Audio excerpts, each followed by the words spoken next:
joined once more by the talented and brilliant young mind of Matt Wood in Derbyshire. Matt is the owner of Universal Flow Tattoo, founder of Totka, a highly advanced spiritual practitioner, and an all-around delightful soul. How are you today, Matt? You're too kind. I'm very well, thank you, Joe. How are you? I'm great. It's always a pleasure to speak with you on many levels. For our listeners that don't know, Matt and I have developed a relationship over the last, I would say, 3-4 years, really. Back when I was still in Florida, so at least, I would say 4. Towards 5, but okay. Quite possibly. But Matt may or may not know, but he was one of the main underlying inspirations for Spiritualists International Magazine, even before it birthed in my mind and in William's mind. I remember thinking, well, there's just so many interesting people around the planet that we're communicating with, and it would just be great someday to have them all featured in some sort of very, hip online magazine of sorts. So thanks, Matt, for that.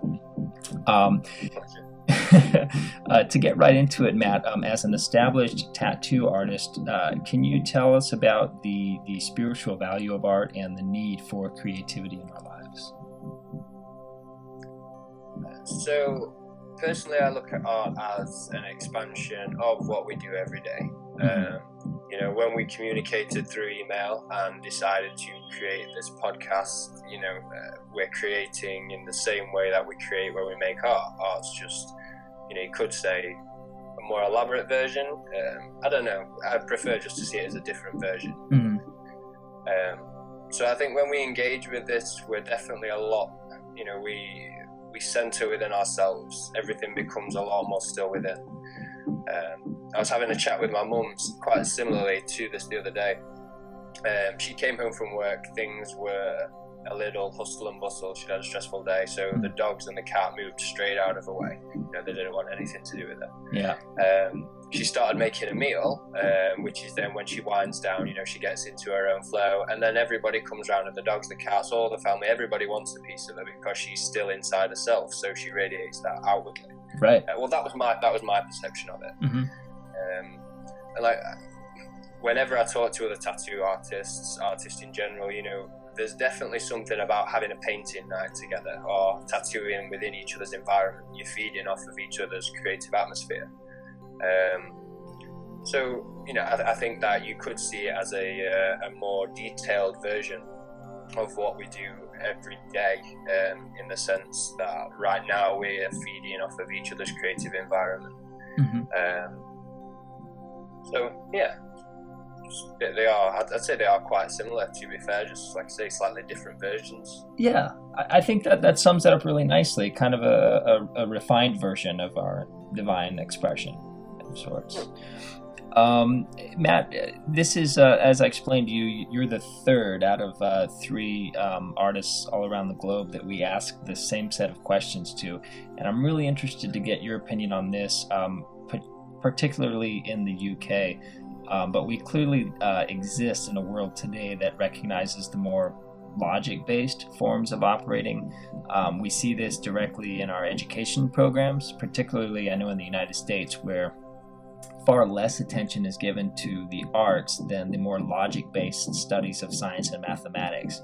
Now, do you feel that this, in a way, diminishes the creativity of our youth as they go through a public school education system?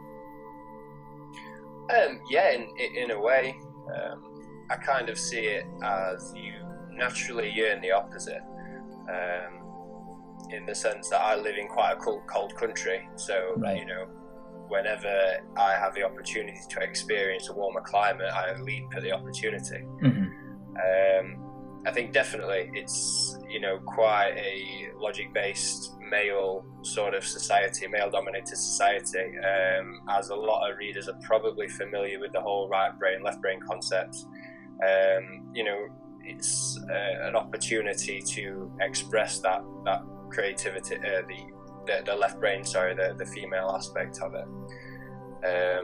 Like you say, math, English, history, a lot of the curriculum in school is quite logic based.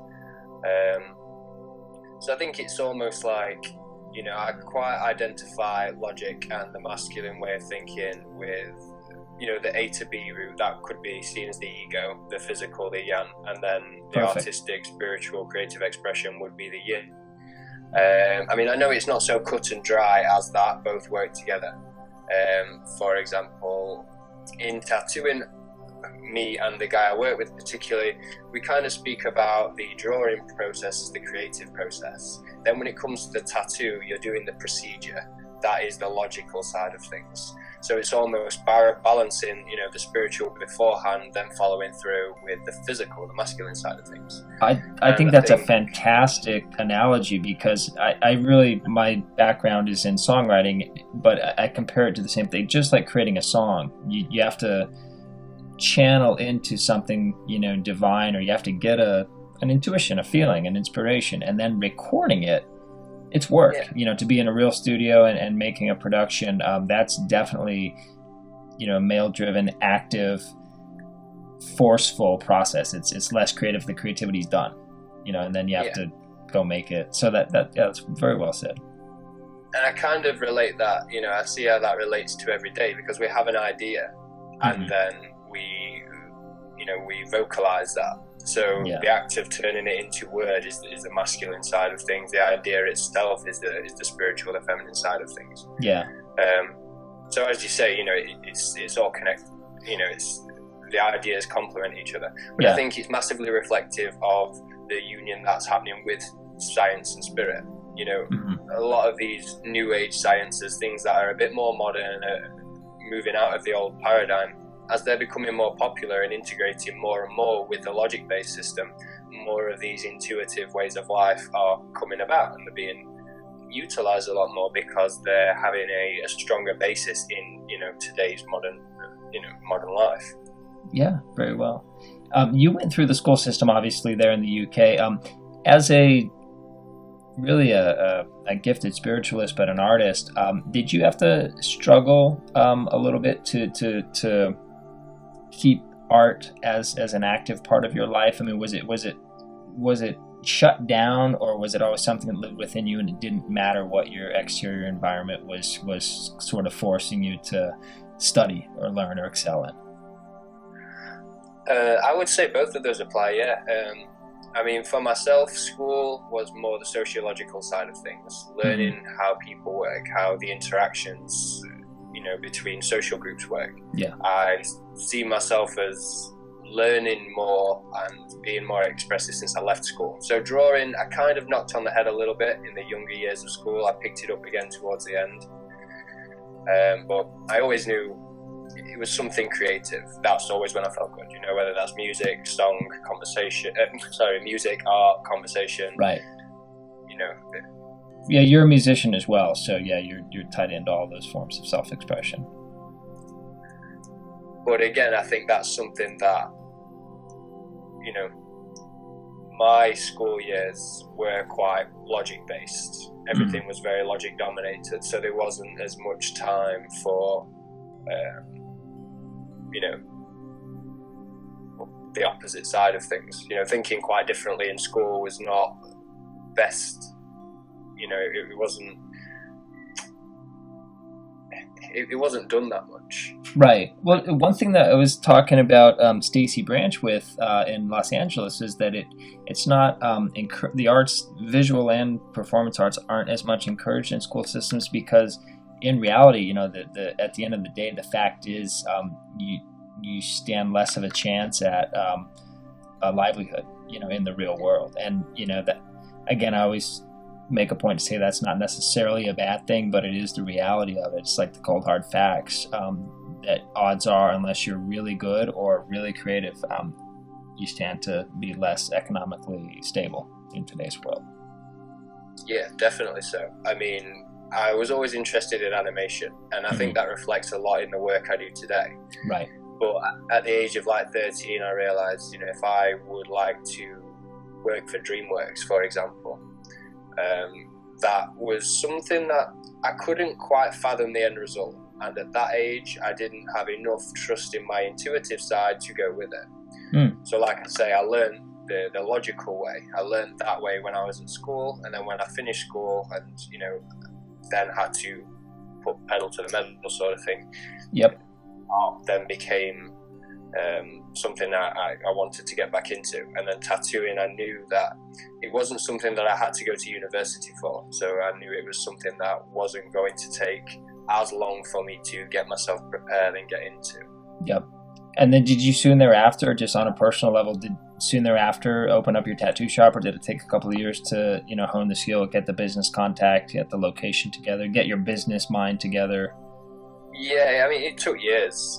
I worked at I did various things before I went into tattooing, but then I was, doing bits of tattooing. I worked at another studio before I then opened my own. I didn't open my own studio until 2012. I was 22 in 2012. Okay. You leave school when you're 16 in Britain, so there was a good few years of continuing to find myself. But I think that was part of the most important process, because that is, in the same way as we mentioned earlier, the recognition that art is not just the visual or the auditory process, it's involved in everything. That recognition had to occur internally before I could then, express it in the way that I do, if that makes sense. Totally. It gave me more confidence of its validity within modern day life. And you kind of went against the grain like most of us in the arts, but you touched on something really important there. That exploratory period after high school is a very, even people who are up in years can remember that period in their life. A lot of heavy social pressure going on from parents, grandparents, peers, because, it's almost, at least in my country, if you aren't planning to go to a college, you better have something prepared to tell people, because, and rightfully so, because obviously we want to be successful and to be happy and comfortable. But that's such an important period of self-exploration, because it's the first time where you're not waking up every day and having a teacher basically raise you and then going home and having your parents raise you. You're basically, for the first time in your life, having to deal with yourself and who you really are. So the pressure from the outside world isn't a bad thing, but at the same time, if we miss it and we miss the boat, sometimes we miss our calling. I don't know if that makes sense. Yeah, definitely. So that kind of leads into my next question. Do you personally, Matt, think that it's a coincidence that many artists and generally creative people like yourself tend to exist in countercultural circles, and more particularly, does art in its many forms help open one's thinking and experiences a bit beyond the normal patterns of the logic-based life? Yeah, I think as we said earlier, you sort of have to break away from the normal to explore things a little bit further, especially with something that is, as you said, it is pretty counterculture. But I think that, in the same way that the West broke away from the rest of the world to pursue industrialization, these separations occur only to unite further on. So, I knew that the road I was going down wasn't particularly going to be, appraised by my mum, my dad, etc. But I knew that I had enough confidence in where I was going to land up that they would be okay with where I landed. That's beautiful. A beautiful analogy with the West breaking away from the Eastern world for industrialization and then kind of reuniting the world in some strange way later. But what really struck me just now is when you said that you had the confidence within yourself to pursue it. And I think that leads into a question we had planned later, but it really comes down to the individual, however they must, to find and maintain that inner strength to really just go through their own path, especially within the arts. That was very, very beautifully said. Do you feel that art, I can assume the answer is yes, but that art keeps you more directly connected to your divinity and your spiritual essence? Do you use it as a tool to stay connected? I mean, it's a tricky one, because in some ways I see that art kind of pulls me away from, being able to sit within meditation and follow those things. But then obviously, the aim of meditation is it not to just be lotus position sat down. It's to be the state of being, to be something that we do all the time. So, quite definitely, yes, I think it does increase that connection. But at the same time, for me, because art is the thing that I do on a daily basis, that is my physical sense. So the things that I practice spiritually are quite less physical than art would be, if that makes sense. It really does, and I'm actually glad I asked that to you, because art is, putting ink to skin or pen to paper is your livelihood. So I can see how it's your masculine side, as you were saying before. So when you're in that meditative phase, you need to be a little more submissive and just omnipresent kind of thing. So yeah, interesting perspective from an artist such as yourself. Do you have any advice for those seeking to connect with their artistic creativity but feel blocked from these inner spiritual gifts? So personally speaking, I would say the recognition. Okay. When I recognize that, looking out of the window, this person walking down the street to work is within artistic process because they are consciously creating the experience that they're about to receive. The more my understanding of that refined, the more I understood how art is in every form, which then gives more inspiration to actually put in pen to paper. So, a lot of people will have that internal drive to put pen to paper and they want to do it, and there's these ideas, but it's almost like the genuine spark of inspiration is not quite there. Now, that's definitely how it was for me. And then the more I understood things, the more that inspiration it came naturally just from daily life. Interesting. So if someone, the reason we are closing these interviews with that question, with this question, as I explained, is because we know there's a lot of people out there that are missing that gateway to creativity. A lot of people, not just through the website, but really people I speak with through emails, for years now, want to get into meditation. They want to do something expressive. They want to open up their creativity and just be, the question is, how do I become spiritual? How do I meditate? And for me, art is one of the answers to that question. So that's why we're making it so important for people to understand that their creativity can actually unlock that. We had talked just right before this interview about, a paradigm kind of just reproducing itself by teaching the same patterns. But how can people use the arts to kind of, I don't want to say break out of the paradigm, but do something different and begin to create a new reality, like a new spiritual reality? The arts, as you said, they provide that sense of separation. So it is that time where, logic goes out of the window and, you have the paper in front of you and the subconscious, it expresses itself. It can come out. There's no specific goal. You're trying to get to grips with something. Mm-hmm. It's the whole saying that we have to encounter error before we achieve perfection, which is, and I think the old paradigm is very much associated with the finite, with trying to put things in the box. Art is very much out of the box. So the more we practice art and we're out of the box, the more we can apply that to the rest of it. I mean, there's quite a cool quote that floats around Facebook a lot, a spirit science quote that basically says, the more you recognize there is no box, the more you get rid of your limits, essentially. Absolutely. But yeah, I think art definitely provides a foot in the door as to that sort of process. Fantastic. Any closing thoughts for us at all?